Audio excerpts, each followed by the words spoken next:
Hey, so what's going on, y'all? We're gonna be discussing Marvel Rivals, a article done by thegamer.com. It says, "Why does Marvel Rivals insist on making ranking more casual?"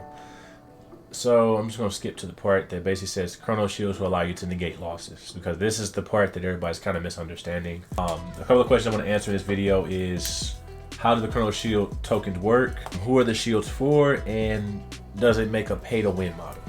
As of right now, the first answer to that last question is no, it is not a pay-to-win model. Essentially, when you first log into, I think it's season 2 now. Season 2, you're going to basically see the Chrono Shield tokens, part of the Galactica event, which is similar to another event they tested out where you had the orange Venom. You buy it for $3.99, which you buy for $3.99. It's kind of like a phone game model where you log in every day, and when you log in every day, you get a different reward. On, I believe it's day 2 and maybe day 4 of the actual login reward, you get Chrono Shield tokens. Now, a lot of people are misunderstanding, because I've seen a lot of videos where people are like, Chrono Shield tokens are going to ruin the game. Oh my God, why would you put that in there? And it's a bit of a double-edged sword. So let me explain the first part. The positives is going to also pivot to who this is really for. This is designed for players that are hard stuck at gold, hard stuck at silver. And let's be honest, the real issue that they were kind of trying to remedy was the throwers. Throwers in this game are, they're usually like one-trick ponies that can only play one character when they throw the game, because they literally can't pick their character, or they just bad at the game and their entire existence on the game is to troll and make you intentionally lose. Jeff players are like some of the players right now, not calling out all Jeffs, most Jeffs I have are cool, but I want to say like every 3 Jeffs I have a Jeff that just wants to eat the team and throw you off the cliff. So they could probably remedy that by taking his ability to wait to eat teammates. I don't think he needs that ability. To be honest with you, that would remove a lot of throwers by themselves. But from my understanding, the way the Chrono system works is, obviously you get so many Chrono tokens initially, which the phase before this was basically you build up a Chrono shield after taking so many losses, right? And typically, from my understanding, people that really climb ranks, after like 1 to 2 losses, they get off. They don't keep playing, they're not streaming it, they get off, because they found out that the way the algorithm works is, you play so many games, you lose a game, and then after losing a game, the algorithm sees, okay, you're losing games and you're leaving, so we need to start giving you games that are easier. So the whole thing that they say is solo queue hell and the losers queue, it's a real thing, but not in the way people think it is. It's not so much as that you're gonna fight a losing game. What I've seen, and I'm pretty sure it works like this, just my hypothesis, is when you're doing really good, especially when you're stacking, you're doing really good, you're averaging 20 kills and like 2 or 3 deaths, they're seeing you're just doing amazing, and you're making the players that aren't that good mad of sorts, right? So what they're gonna do is they're gonna take the MVPs, the top players, and they're gonna give you teams that aren't doing so well. So it's like a take turn game where you're going to do really well some games, you're just going to completely watch them, and then you're going to do really bad some games. But the reason I think this is a positive, and I support this current iteration, just the current iteration, I'm not sure if they're going to make this a pay-to-win model after, but I'm support the current iteration is quite simply the fact that literally it's designed for the person that is literally at the edge of about 4 or 5 losses away from getting to the next rank, right? And a lot of people are like, well, this changes ranks, whoop de whoop. Majority of the players, right, are below gold. Most people do not make it past gold. They get stuck at gold, or they get really stuck at silver. Most people get stuck at bronze and silver. 90 to 80% of the players are stuck at silver. As a matter of fact, I can actually show y'all a little chart, so I'm gonna pull that up real quick. Okay, this is even better. This is actually even better to my point. Okay, so as you can quite see, this is the Marvel Rivals rank distribution. Majority of our players on all platforms are up here. See this right here? Bronze 3, like all of them. Majority are in bronze 3. And you have bronze 2, you have bronze 1, you have silver 3, silver 2, but majority are stuck in bronze, right? Like you have about, man, that's actually crazy. Like most people never touch eternity, let alone one above all is like 0.16%. 1% are make it to eternity. Celestial 2, 1.57%. Grandmaster 3, 7%. Platinum is 5%. I made it to platinum. Recently made it to platinum 3, but you're seeing how like small this is, like 3%, like out of everybody. Like that's actually crazy. You can actually look at this tracker and literally see all of the distribution of most of the players are at the bronze. So people are saying this is a pay-to-win model. The reason I say that's incorrect, as you can clearly, there we go. All right, so this is the Marvel Rivals rank distribution, right? The majority of players are stuck at bronze 3, is what I've been telling you. And I really want to say you all want to look at the Rivals tracker just to see where the majority of players are at. Can you do show player count? You can see we got 28.2k stuck at bronze 2, bronze 1, Silver 3, Silver 2, Silver 1. 0.16% of players are at 1 above all. Like, nobody's really touching that rank. Eternity, same thing. Diamond 2, 4%. I made it to Platinum, you know what I'm saying?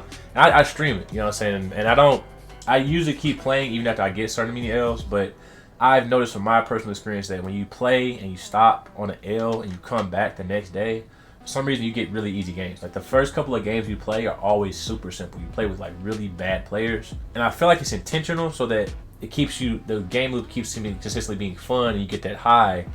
And after you've been playing and watching teams for so long, they start giving you the most abysmal, difficult matchups, like perfect team synergy. Everybody's got mics working together against you, like to fight with.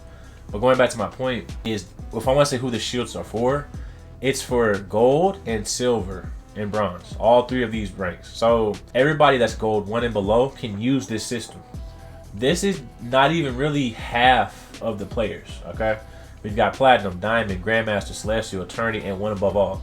So you could really say about 30% of players, or 30%, or you say about the lower 3 ranks structures we have right here, are going to be able to even use the system in the first place. So the whole thing is saying, well, we have crappy gold players that are moving to Platinum. If you cannot handle Spider-Man, this whole little gold card system ain't going to help that, alright? If you cannot get your teammates to ban Spider-Man, Scarlet Witch, and any other abysmal characters, that's not really going to help you. Because the moment you make it to Platinum, you're going to have a culture shock because all the bad habits you had in the previous ranks aren't going to carry over. It's not going to help people that are already losing really push that much further. What it's going to allow people to do is people that are genuinely having somebody throw a game and then they're saying, oh, throwing, and then you don't gain points when you lose. Let me also like specify that. It just like a Chrono Shield, natural Chrono Shield, it protects you from actually losing points. You don't gain points. So people are misinterpreting it to, well, you know, I lost the game, but I'm still getting points. That is not how this works. Also, the reason I support the current system is the fact that the current system, you cannot purchase these actual Chrono Shields. These are people that are legitimately playing the game. So you have to log in, let's say, 4 or 5 days out the week, which is a great model that they have you log in to get your bonuses, similar to a phone game structure, which is kind of how this whole game has been shaped up. And I understand also the cons of it. People understand that because it has a phone game like structure where you log in, you get your points, and then you basically have to get credits or get currency by logging in. People are thinking, okay, eventually they're just going to loot box the whole thing. The whole game's inception was built off of being the opposite of Overwatch, because for those that don't know, NetEase is actually one of the companies that actually handled Overwatch when it became to actually becoming to China. And their whole spiel of the game was making it creatively fun and as less like loot boxes as possible. Now, if you want to talk about business practices and how this game is doing well, when you're just talking to randoms online or just little kids in general, you know, random players, the model they're really focused on is releasing new characters every month, which is genius, and also releasing skins. They make their money off of skins. Chrono Shields are literally here for player retention. That's what it's for. It's because they know that looking at this chart of data, which I'm pretty sure they can see the same chart of data themselves without a tracker, that majority of players are at bronze, silver, gold. So if you have a bunch of bronze players move up to silver, or a whole bunch of bronze players that move up to gold, it's only going to help you about 2 or 3 ranks, if that, because this current season is only giving out, I want to say 8 of the tokens. So I guess they're going to update it again and give you the other, 12, because the way that the card showed, it showed that there's a maximum of 20 wins that you can redeem it for. 20. And another part that's kind of scary is that you can't choose. The part where people complain that throwers would be able to use it, yes, they could. However, the throwers are just gonna, if they're just constantly throwing, they're not gonna receive much of a benefit. Yes, they're not gonna lose points. However, they're gonna have to make 50 alt accounts because you're gonna run out of tokens very fast. They didn't release all 20 chances at once. They released 4, logging 4, logging 4. And if everybody's reporting them, right, it should be really easy to get rid of the throwers. That shouldn't really be an issue, like, to be honest with you. All right, so now we're gonna go back to the, there we go. We're going to go back to the Gamers article. Oh, it said, announced last week as part of the Galacticus Gift event, you'll soon be able to earn Chrono Shield cards, which allow players to avoid the penalty for losing matches while playing in ranked. You can earn up to 8 of these consumables items in this event, but the limit is 20. So see, that's what I was kind of getting into before. There's only 8 as of right now, and there will be 20 total, which incentivizes players to keep logging in and keep an eye out for it. So one of the major issues that players were immediately worried about, the NetEase would be making these consumable purchasable, which would essentially make competitive mode pay to win, since you'd be able to game the system to reach, high ranks. However, this is what I want y'all to focus in on. NetEase has confirmed that they will not be for sale and can only be used in gold rank or below. I'm gonna highlight this again. Gold rank and below. So for all people that saying ranked is non-competitive, whoop de whoop. It's first of all, it's a game, and if you want a competitive experience, ranked match is more so like practice match and ego lifting, and you get points for the season bonus. But if y'all really want to be hyper competitive, y'all need to go log in for them tournaments and show how really good y'all really is. Because the fact that y'all just be stacking teams together and being like, I'm good at the game, cut that out. Go to a championship, go log in, go sign in, and go show how competitive you really is. All right, so continuing forward, this limits some of the concerns about rank inflation, which these cards certainly would have caused if they were usable in platinum ranks and above. Even so, they will still likely be rank inflation in the lower ranks, considering there's already Chrono shields in place, and it'll be easier for less skilled players to get into platinum, and those also make matches worse for players who work their way instead ranked the hard way. But this is a matchmaking issue that's being solved by giving players the ability to manipulate and avoid consequences for losing in competitive matches, instead of implementing placement matches to assist skill, instead of forcing players to duke it out in the hellscape that is bronze rank, as players have been calling for, and that eases making it so that rank mode is less punishing and more akin to casual. So I think they cover something really interesting right here. They were talking about placement matches. For those that don't know what placement matches are, right? Placement match, if anybody's played, fighting games, Street Fighter 6, they have a thing when you first log into the game, you play against the AI, right? Well, no, let me correct that. You play against players that are in ranked, right? And based off of how you play against actual players in ranked, they will move you up depending on your performance. So let's say I'm, bottom rank, like bronze, gold, whatever, and I'm fighting like a platinum player, a diamond player, and I'm just smoking, I'm washing them. It kind of allows people to be placed where they're better at.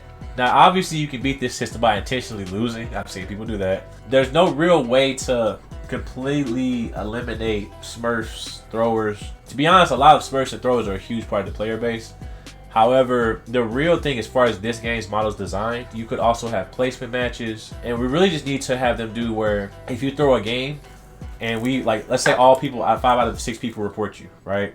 We need to make it to where pretty much next day you need to go ahead and get that vacation notice on your little door like a foreclosure and say you can't play for the next, 3 weeks, month, 2 weeks, to where, yeah, you can throw, but you're going to have to keep making account after account after account.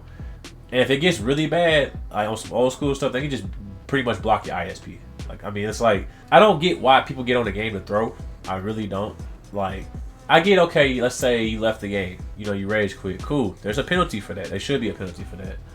But I feel like placement matches would also help this game a lot. And another thing I gotta say about this game, because I love me some Marvel Rivals. We've had a thing where, people surrender. They, like, throw the white flag in there and they just, like, want to, like, leave the game. If 5 out of the 6 people or 4 out of the 6 people are saying they want to leave, we need to be able to leave. The thing where we got, like, one person that's like, yeah, we're going to hang it out. We're going to take this L. That's dumb. That is so dumb. And it kind of ruins the experience because a lot of times you'll have people that initiate the surrender. And it'll be people that don't even... Like, we'll be, like, about to win and they'll throw the surrender up. And I'm like... You have a majority of people that don't want to go, and they'll just keep, like, hitting it. If you have, the majority, 4 out of 6 people doing it, we need to have it set up to where they close the game out. Like, that needs to be a thing. Because some games where you can't even get out the spawn point because your team is just that bad or y'all short a player, yeah, that needs to be a thing. Actually, I would even say, to incentivize that further, if you are missing team members and the game cannot find you team members, the surrender needs to dang near be automatic. Like, yes, you can win off of it, but more likely than not, especially if 4 out of the 6 players or 4 out of the 5 players want to leave, it's a pretty clear sign that we're not going to win. Because regardless if you have 2 good players that are trying to carry the team forward, those 4 players, they're already, like, mentally checked out. And you all want to increase player time, right? Retention. So I suggest we add placement matches. I suggest that we add the system where basically if someone wants to actually leave, it's a majority-based decision, not just one person deciding and then making it the end-all be-all. That needs to be brought into consideration. But outside of that, those are my little gripes about Marvel Rivals. I'll probably be doing a positive note of what Marvel Rivals has done really amazing, but also I had to really clarify the Chrono Shield card system. In its current state, they're experimenting with it, and I think it's going very well. If you switch it to a pay-to-win model, I'm not going to be supporting it too much, but I'm going to be honest with you, Platinum and above is still gate-kept by Spider-Man players and a bunch of other crazy players, so even if as long as you keep it gold rank and below, it's not going to change the rank match that much. I'm going to keep it a buck with you, because I can get out of gold. I can start a new account right now. Next week, I can be gold. Like, it's not, for me, it's not hard getting to gold, or it's like out of silver. My issue why I usually get stuck in those ranks is throwers. I will deadass have somebody be like, well, I couldn't pick Jeff, or y'all banned my character, or really, that's like gold, so that's not even a thing, but you'll have somebody take somebody else's character and they'll be like, I'm a lord with this character, so you need to let me get it. And I'm like, I get you played the character over 20 hours, that's fantastic, but if your Spider-Man is like 2 to 10, you gotta swap. I don't care what your lord icon say. That's you really just a fake account. You must be trolling, because the fact we went with first game and the second game you still playing Spider-Man, Black Panther, Black Widow, and we're still getting washed. And I'm looking at scoreboard, and not only you not on point, because I'm be honest, Black Widow players, I'm talking to y'all too, because a lot of y'all, I guess you're a sniper, but y'all don't be on point, y'all don't push the vehicle, and y'all be negative on kills a lot of times. Black Panther, Tickle Monster, look, y'all use up all y'all recoveries, all y'all heals, all y'all abilities, and y'all scores and kills be low as hell. So, and I get these characters are difficult. I'm not saying that they're not difficult. I just feel like a lot of the players, y'all can't play that. Like, immediately when I see y'all play these characters, I think y'all about to throw. Like, that's how bad it is. Like, that's how high execution these characters is.